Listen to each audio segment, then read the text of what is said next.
चलो देखना बेटा, ये क्वेश्चन आपको घर से दिया था। स्पीड दी हुई है, ए दिया हुआ, आपको वेलोसिटी वेक्टर निकालना है। वेलोसिटी वेक्टर क्या होगी? Speed into direction, direction will be A cap. Is it clear?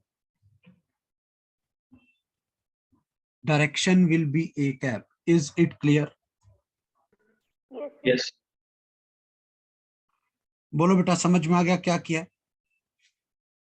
अब ए कैप कैसे निकालना है? This is vector A by vector A की मैग्नीट्यूड। तो यहां से जो वेलोसिटी आएगी दैट इज 20 बाय ए की मैग्नीट्यूड 7, और A vector is 3i minus 2j plus 6k will be your answer.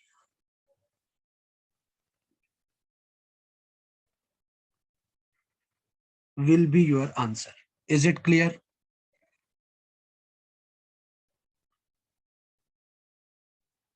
बोलो बेटा। यस।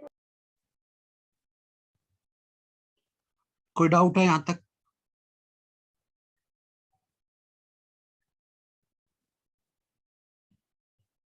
लॉजिक समझ में आ गया हमने क्या किया है? Yes sir. चलो आगे देखते हैं अगला क्वेश्चन।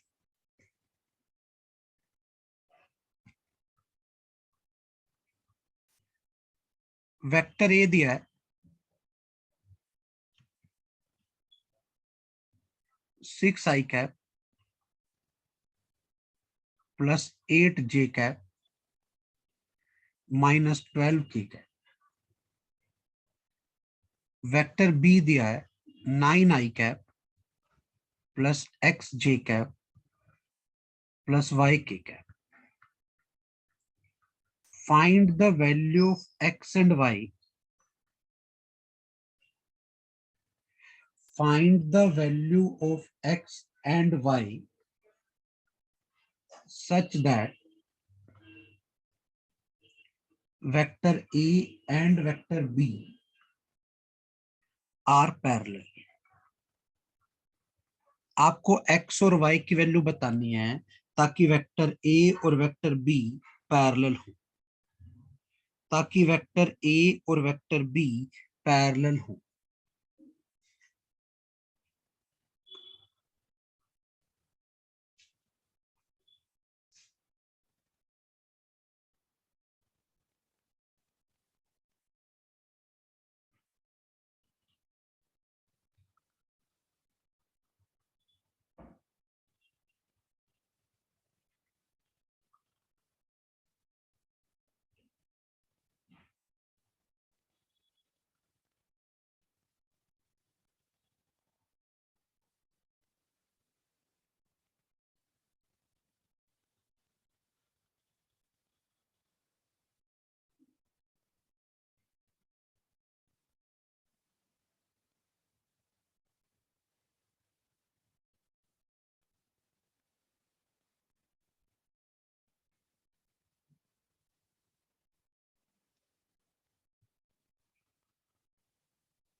फटाफट क्विकली करो।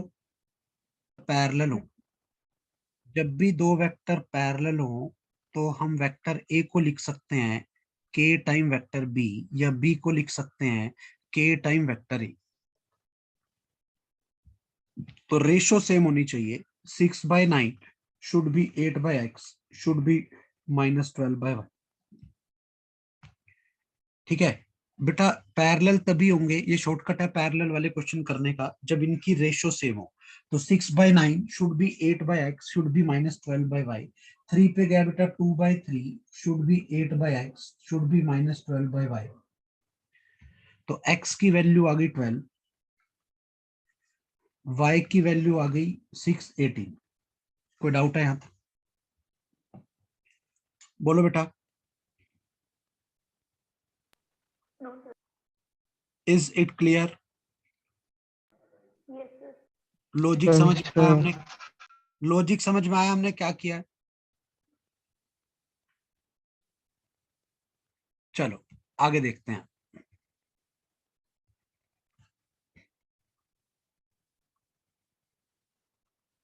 Next type is polar vector. Next type is polar. पहले polar axial से पहले एक और समझो. Next type of vector is position vector.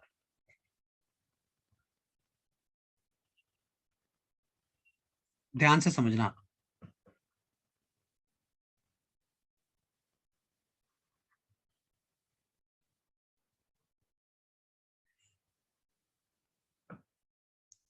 ये हमारे पास x एक्सिस, ये हमारे पास y एक्सिस,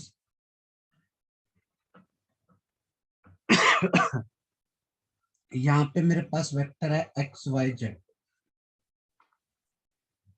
ठीक है, ये कोई पॉइंट है p x y z, जिसको ज्वाइन करता हुआ यहां से ओरिजिन से अगर मैं एक वेक्टर बनाऊं तो इस वेक्टर का नाम होता है पोजीशन वेक्टर. इस वेक्टर का क्या नाम होता है बेटा? Position vector. अब आप एक चीज समझो, तो पोजीशन वेक्टर क्या बता रहा है? पोजीशन वेक्टर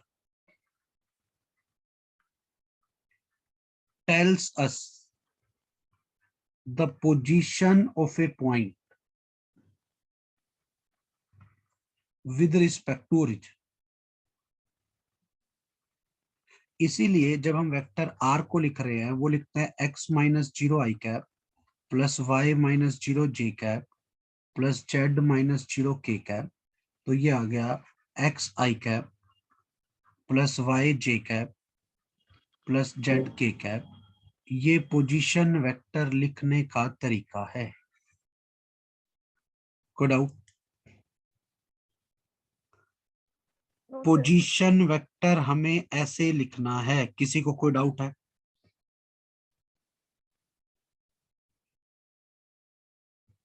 बोलो बेटा. हमें पोजीशन वेक्टर ऐसे लिखना है. Is it clear? Yes, sir. Yes, sir. हाँ बेटा, क्लियर है यहां तक?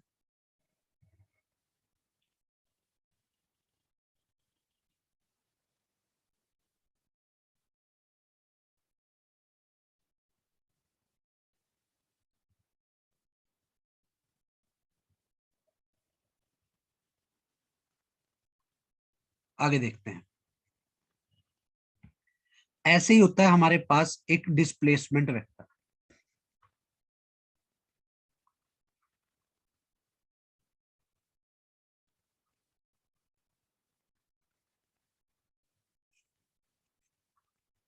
ऐसे ही हमारे पास एक वेक्टर होता है displacement vector. What do you mean by displacement vector? Actually देखना ध्यान से.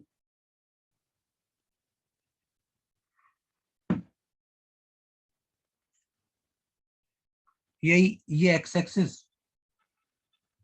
ये वाई एक्सिस, ये जेड एक्सिस. एक एक्स, एक वाई, एक जेड. ध्यान से समझना आप. अब मैं क्या करता हूं, पहले मेरे पास यहां पे कोई पॉइंट था, अब वो पॉइंट यहां आ गया. पहले पॉइंट यहां था, अब वो पॉइंट यहां आ गया, ए बी. ये जो कोऑर्डिनेट हैं ये हैं X initial, Y initial, Z initial. और ये जो कोऑर्डिनेट हैं this is x final, Y final, Z final. अब डिस्प्लेसमेंट वेक्टर क्या है? डिस्प्लेसमेंट वेक्टर है ए से बी को ज्वाइन करते हुए वेक्टर को हम डिस्प्लेसमेंट वेक्टर बोलते हैं. ए से बी को ज्वाइन करते हुए वेक्टर को हम डिस्प्लेसमेंट वेक्टर बोलते हैं. Is it clear?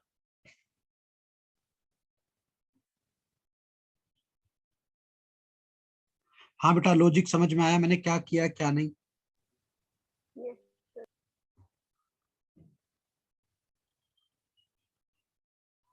बोलो. अब ध्यान से समझना यहाँ पे क्या हुआ. तो what is displacement vector? This is final position vector, this is initial position vector. तो what is displacement vector? This is final position vector minus initial position vector. जैसे ही मैं इसको सोल्व करूंगा, this is x final minus x initial i cap plus y final minus y initial j cap plus z final minus z initial k cap.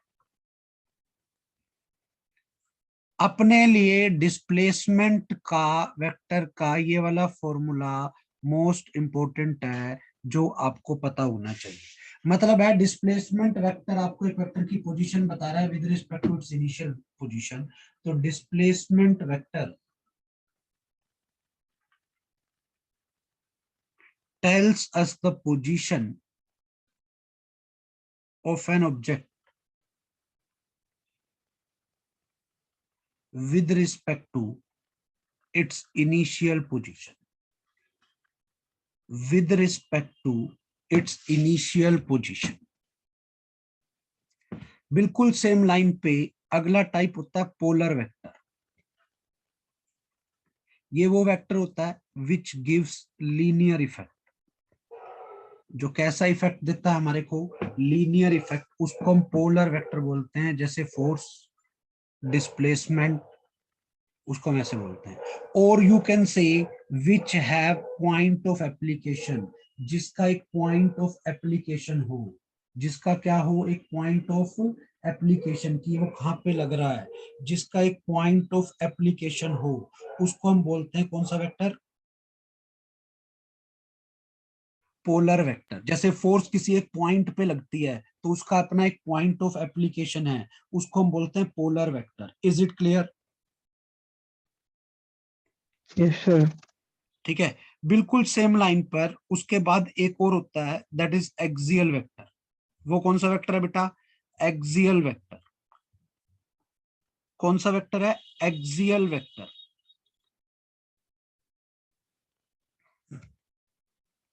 Next is axial vector. सारे vector polar नहीं होते बेटा, अभी बता रहा हूं, दो ही type main होती है, एक पोलर एक एक्सियल। ये कंपटीशन में पूछे जाते हैं इसलिए बता रहा हूं। एक्सियल वेक्टर वो होते हैं which gives rotational effect.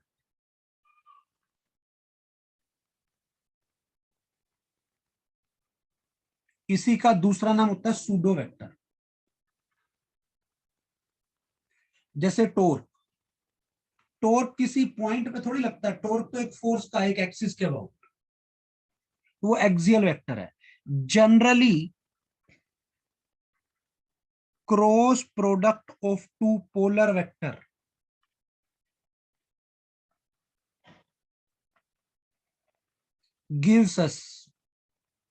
gives us the axial vector.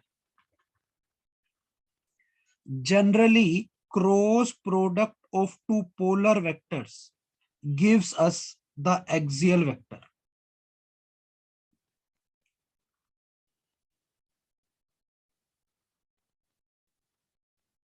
हाँ बेटा, क्लियर है? Yes, sir. कोई डाउट है? उसको हम बोलते हैं एक्सियल वेक्टर।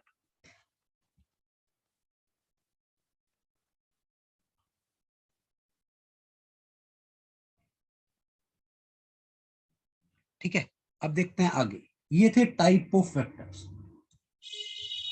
ये थे टाइप्स ऑफ वेक्टर्स।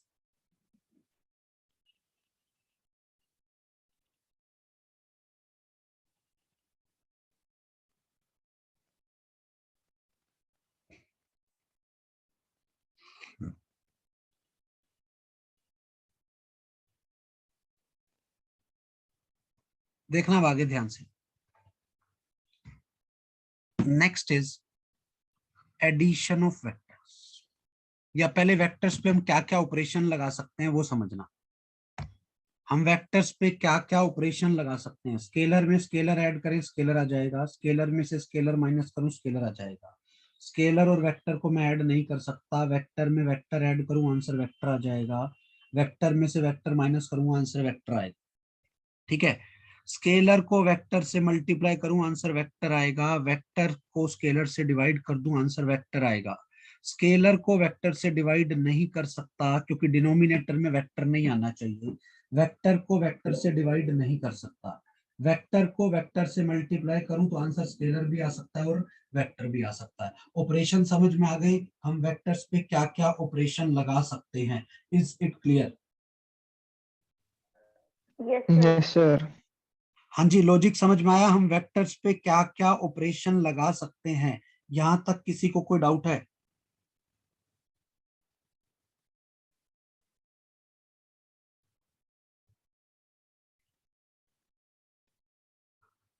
बोलो बेटा।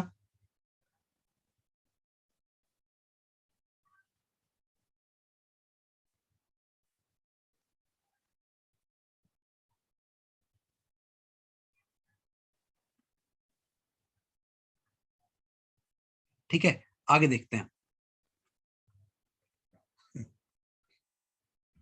Addition of vectors.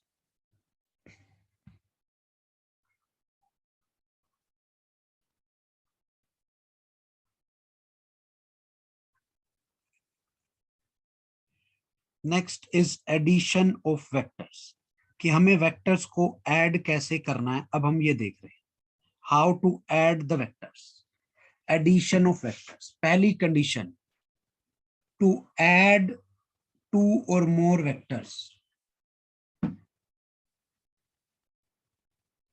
The vector should be of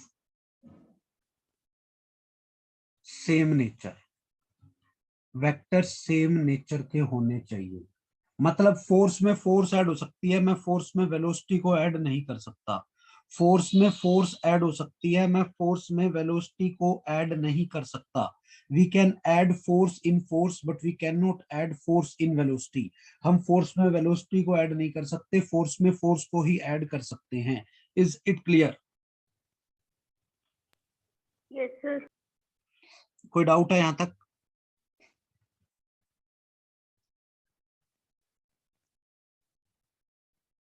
हाँ बेटा, समझ में आ गया मैं क्या कह रहा हूं?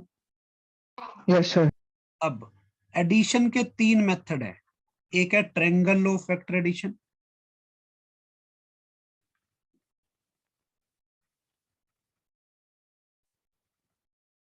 दूसरा है parallelogram law of vector addition,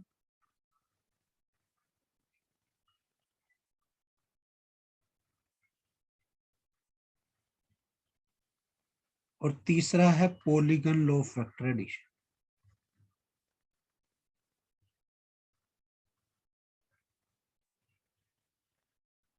ऊपर वाले दोनों हैं use to add two vector,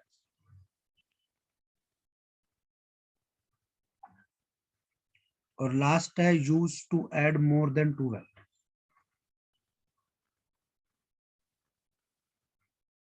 दो से ज्यादा वेक्टर्स को ऐड करने के काम आता है। कोई डाउट?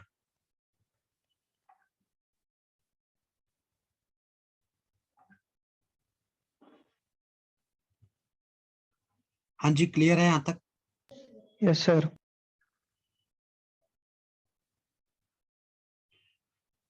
देखना अब क्या करते हैं। तो सबसे पहले है triangle law of vector addition.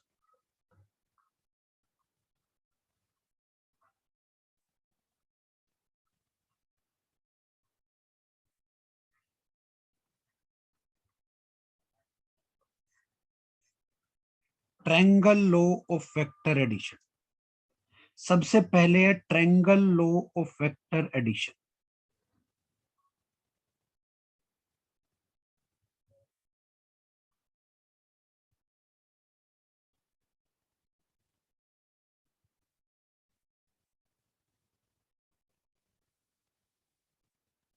ठीक है, तो देखना हम ट्रायंगल लॉ कैसे करते हैं। Triangle law of vector addition क्या क्या करते हैं। ये मेरे पास एक वेक्टर है, वेक्टर ए। ये मेरे पास दूसरा वेक्टर है, vector B. Both vector are in same order, मतलब टेल, टेल के बाद हेड, हेड के बाद टेल, टेल के बाद हेड। तो इनका जो रिजल्टेंट होगा वो ट्रायंगल की थर्ड साइड होगा, टेकन इन अपोजिट ऑर्डर। तो ये होगा R vector will be equal to A plus B. कोई डाउट?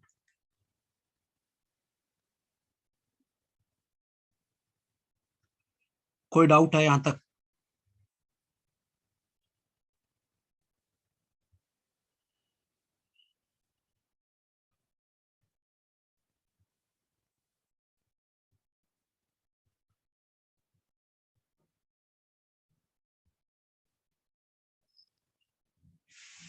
बोलो बेटा।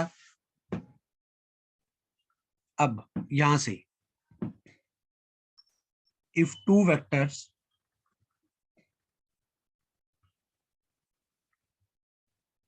having magnitude and direction both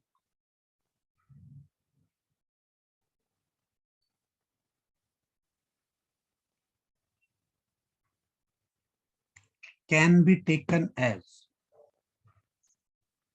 the two sides of the triangle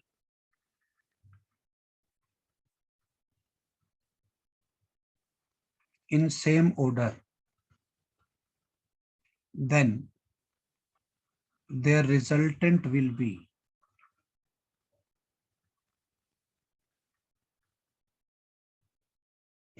closing side of the triangle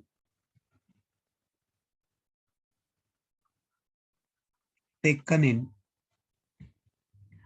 opposite order.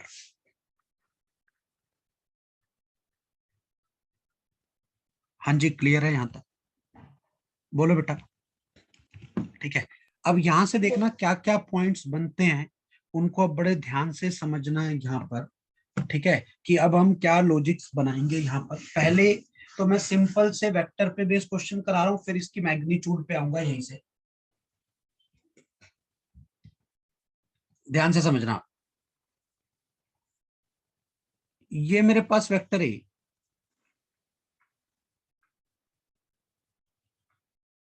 ये मेरे पास vector B,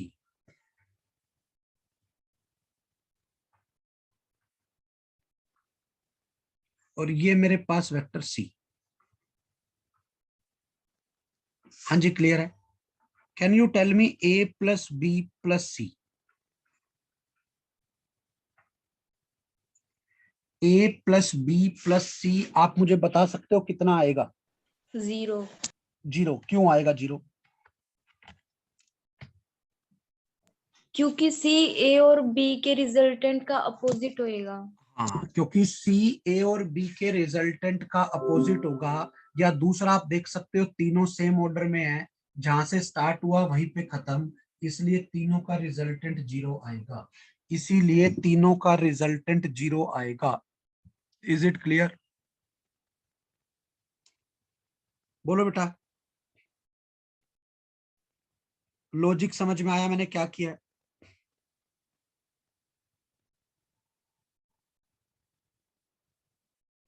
बोलो, समझ में आ गया क्या किया क्या नहीं? ठीक है, अब कई बार ना यहीं से पूछ लूंगा, ए प्लस बी माइनस सी कितना आएगा? ए प्लस बी माइनस सी कितना आएगा?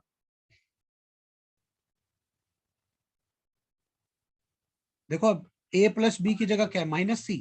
तो ये हो गया minus C, this is -2c आएगा। कोई doubt?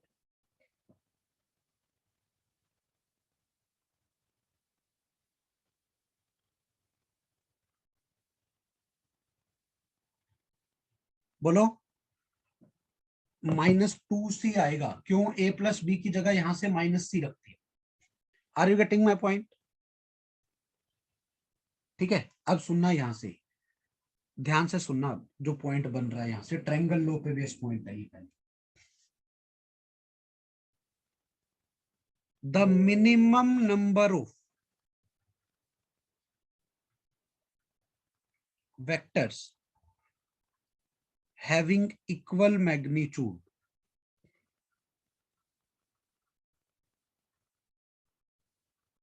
required to get zero resultant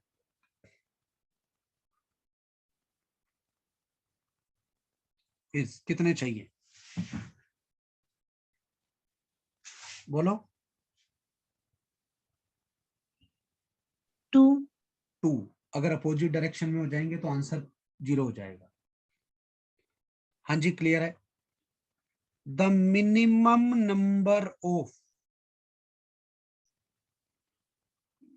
coplanar vectors required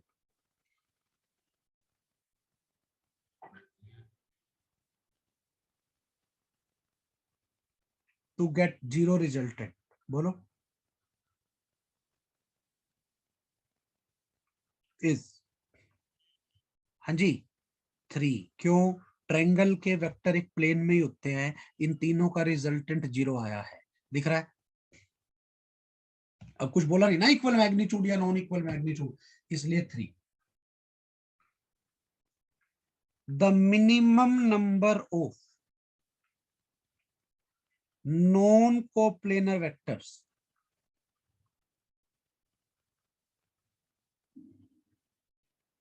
required to get 0 resultant is 4। क्योंकि नॉन कोप्लेनर होंगे तो ट्रायंगल नहीं बनेगा, तो एक वेक्टर और चाहिए उसको वापस वहीं तक ज्वाइन करने के लिए, 4 चाहिए। कोई डाउट? हाँ जी क्लियर है यहां तक? बोलो अगला पॉइंट, इसी में अगला पॉइंट ध्यान से समझना है यहाँ सर पे। एक बार स्क्रीन ऊपर स्क्रॉल करना। हाँ जी क्लियर है? चलो अगला पॉइंट ध्यान से समझना। फिर आता हूं दोबारा ट्रायंगल लो पे। How to find angle between two vectors.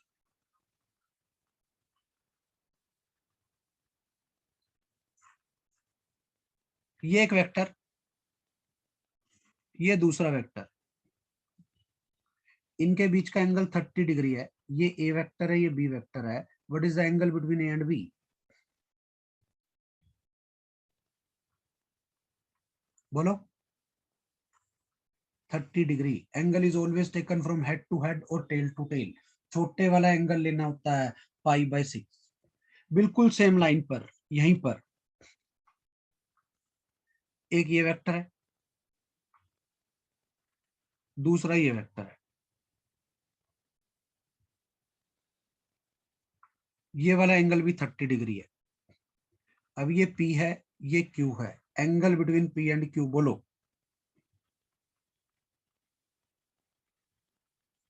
P and Q में एंगल फटाफट 150 डिग्री आएगा, अब 30 डिग्री नहीं आएगा। अब 30 डिग्री नहीं आएगा। क्यों? अब एक का तो हेड है और एक का टेल है। हेड से टेल का एंगल नहीं लेते, हमें हेड टू हेड लेना होता है या टेल टू टेल कैलकुलेट करना होता है। Is it clear? तो यहां से अपने को एक पॉइंट पता लग गया, angle between two vectors is always taken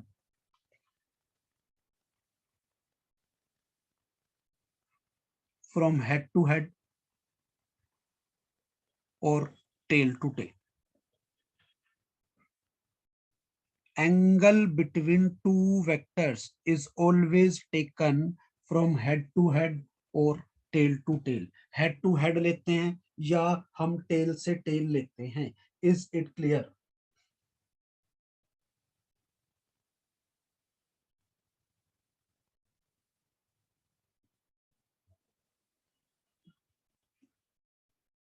बोलो बेटा। हाँ जी क्लियर है यहां तक? अब सोच समझ के, ज्यादा से ज्यादा एंगल 180 डिग्री का होता है। अब क्वेश्चन बना रहा हूं ट्रायंगल लॉ का यूज करके। If A is equal to B is equal to C and A plus B equal to C, then find first part angle between A and B, second part angle between B and C, third part angle between A and C। फटाफट करना है, quickly.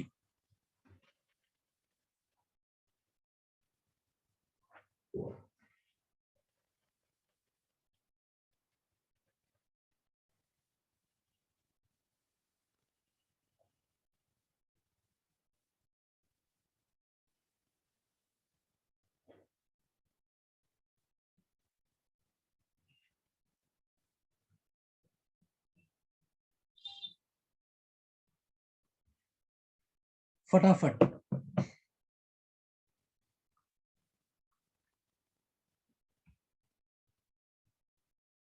Quickly कैसे करेंगे?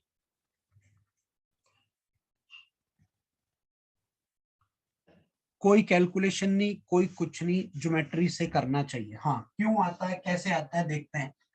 देखो, तीनों की length equal है, इसका मतलब ट्रायंगल बनेगा, ये ट्रायंगल बनाता है तो इक्विलेटरल ट्रायंगल बनेगा। बना लेता हूं, a plus B equal to C. Equilateral क्यों? क्योंकि तीनों की लेंथ इक्वल है। a प्लस बी, हाँ जी क्लियर है, इक्वल टू सी, बन गया। ये a, ये b, ट्रायंगल लो से ऐड किया तो ये c। अब अगर ये इक्विलेटरल ट्रायंगल है तो सारे एंगल 60-60 के हो गए, हुए कि नहीं? हाँ जी, किसी को कोई डाउट है मैंने कैसे लिखा है ये? बोलो बेटा, अब देख के बताओ डायग्राम में, ए और बी के बीच का एंगल, ए और 60, बी के बीच का एंगल 60 का 120। 120, 120, बी और सी के बीच का एंगल 60, 60। क्यों? हेड टू हेड है। ए और सी के बीच का एंगल 60. 60। सब कुछ ज्योमेट्री से हो रहा है। Is it clear? मुश्किल है क्या? अगला question, if A is equal to B is equal to C and a plus b plus c is 0, then find first part, angle between a and b, second part, angle between b and c, and the last part, angle between a and c। हाँ जी, फटाफट करना। A B C और ए सी के बीच में angle,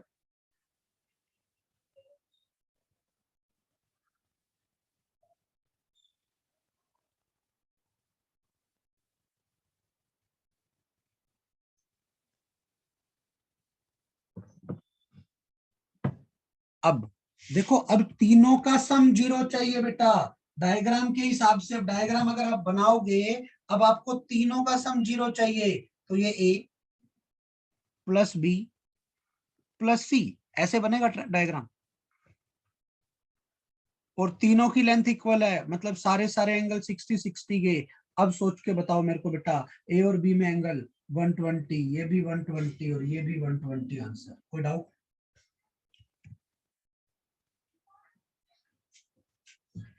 नहीं समझ आया?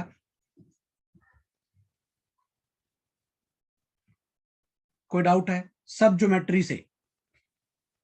अगला question, if a by 3 equal to b by 4 equal to c by 5 and a plus b plus c equal to 0, then find first part, angle between a and b, second part, angle between b and c, third part, angle between A and C. करना भी फटाफट। देखो बेटा, तीन vector का सम 0 है, दूसरा, ठीक है, तो मतलब ट्रायंगल के तीन वेक्टर तीनों के तीनों सेम ऑर्डर में बनेंगे। दूसरा, यहां से देखो, ए अगर 3 है, बी 4 है, तो सी 5 चाहिए। 3 4 5 से राइट एंगल ट्रायंगल बनता है। हाँ जी, क्लियर है क्या नहीं है? बोलो बेटा। अरे समझ में आ रहा है मैं क्या बोलना चाह रहा हूं? अब अगर मैं ट्रायंगल बनाऊं, A plus B plus C should be 0।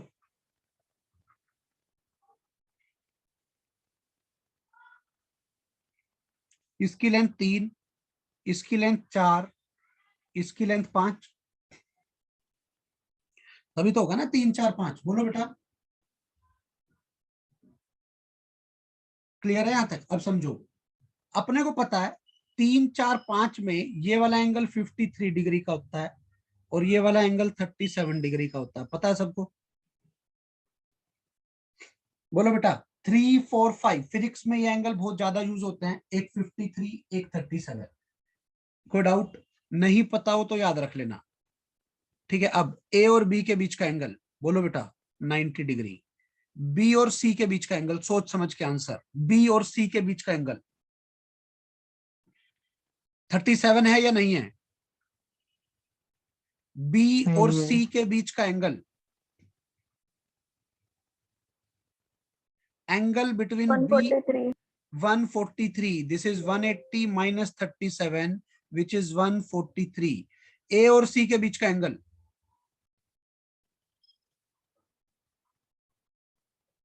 बोलो कितना बनेगा? 127. 127। कोई डाउट? बोलो बेटा, इज इट क्लियर?